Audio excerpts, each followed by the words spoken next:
bò ចាចឹងឥឡូវនេះកូនមើលមកអ្នកគ្រូអ្នកគ្រូនឹងហាត់ប្រកបសូរជាងដោយប្រើដៃជំនួយឲ្យកូនមើលទាំងអស់គ្នាចឹងកូនមើលមកអ្នកគ្រូទាំងអស់គ្នាប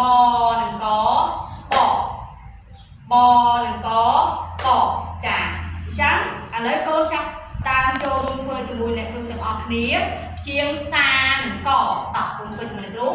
សានឹងកសាចាម្ដងទៀតកូនសានឹងកសាចាអញ្ចឹងកូនចាប់ដើមប្រកបសូរជាងដោយប្រើដៃជំនួយដោយខ្លួនឯងចាជាងសូចូលនឹងកចូលនឹងកចូលចាម្ដងទៀតកូនចូលនឹងកចូលចាអញ្ចឹងកូនប្រ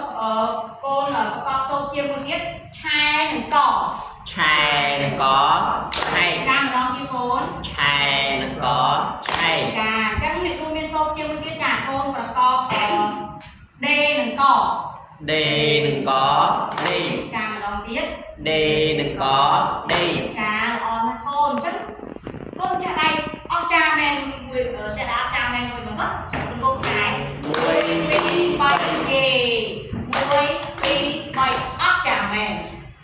កូនប្រកែចាអញ្ចឹងបន្ទាប់ពីកូនស្គាល់សូរអក្សរថ្មីហើយឥឡូវនេះយើងចូលដល់ការស្គាល់តួអក្សរចាអញ្ចឹងយើងចាប់ដាក់ស្គាល់រូបរាងរបស់វាទាំងអស់គ្នាអញ្ចឹងកូនមើលមកក្តារគ្នាទាំងអស់គ្នា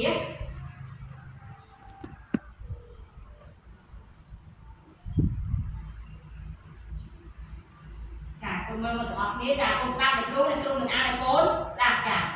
បនឹងកបនឹងកប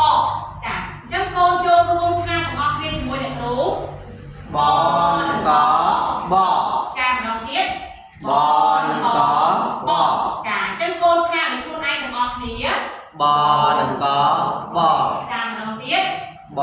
នឹងកបចាល្អណាស់កូនចាអ្នកគ្រូមានមួយទៀត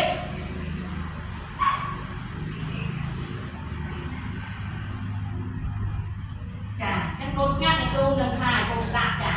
សអាសានឹងកសាសអាសានឹងកសាចាអញ្ចឹងកូនចូលរួមថាជាមួយអ្នកគ្រូទាំងអស់គ្នាសអាសានឹងកសាចាម្ដងទៀតកូនសអាសានឹងកសាចាកូនថាទាំងអស់គ្នាដោយខ្លួនឯងសអាសានឹងក